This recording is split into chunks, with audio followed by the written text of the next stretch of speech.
चला बघूया माझं देवघर.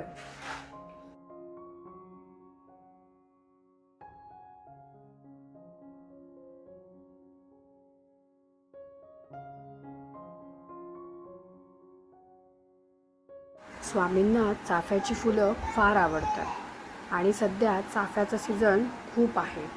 जिकडे तिकडे चाफी बघायलाच मिळतात. पण मला जेव्हा चाफ्याची फुलं दिसतात तेव्हा मी न चुकता चाफ्याची फुलं घेऊनच ठेवते. भले ती 2-3 दिवस फ्रीजमध्ये का राहीना, पण मी स्वामींना फुलं न चुकता वाहते. कारण आपल्याला जेवढा सुगंध आवडतो तर स्वामींना पण नक्कीच आवडत असेल. सकाळी जर फूल वाहिलं तर ते संध्याकाळपर्यंत त्याचा वास जशाच्या तसा असतो. तुम्हाला पण चाफ्याचं फुलं आवडतं का?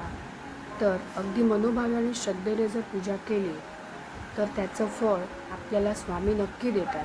माझा तर स्वामींवर अतिशय विश्वास आहे, अतिशय म्हणजे अतिशय, ज्याच्यात मी शब्दात पण सांगू शकत नाही.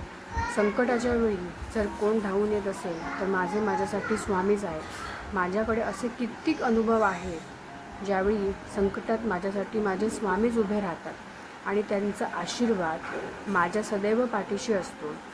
जे वाक्य आहे ना, भिवू नकोस मी तुझ्या पाठीशी आहे, याची प्रचिती मला कायम आणि सदैव येत असते.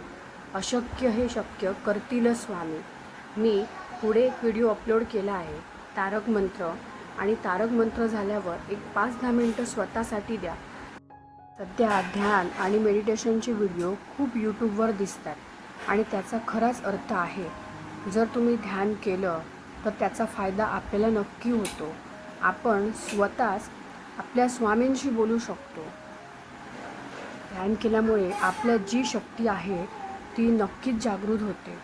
त्याच्यामुळे आपल्याला एक पॉझिटिव्ह एनर्जी मिळते आणि स्वामी आपल्यासोबत आहेत किंवा देवी शक्ती आपल्यासोबत आहे हे आपल्याला नक्की समजून येतं. म्हणजे जे कवच आहे ते आपल्याला नक्की आपल्या पाठीशी आहे याचा भास होतो.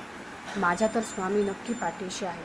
त्याच्यामुळे मी थोडा का असेना मी माझ्या दिवसभरातला वेळ माझ्या पूजेसाठी, माझ्या स्वामींसाठी मी नक्की देते. श्री स्वामी समर्थ.